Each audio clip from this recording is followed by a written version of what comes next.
রান্না বান্না হয়ে গেছে, গোসল করে আব্বা আইছে, আর ওই পাগল এসে গেছে। আচ্ছা, দে দে দে দে দে দে, বাদ দে। এই ধরনের অনেক নমুনা আব্বার।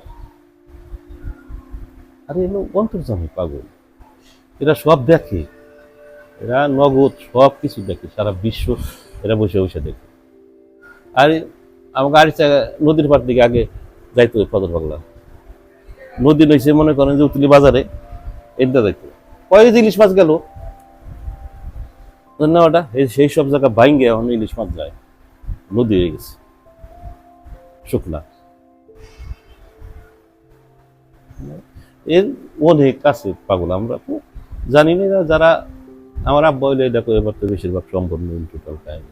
আমরা দুইটা একটা যা আব্বার মুখতে শুনছি, মুরব্বীর মুখে মুখে যা শুনছি তাই আপনার বললাম। তাহলে পাগলের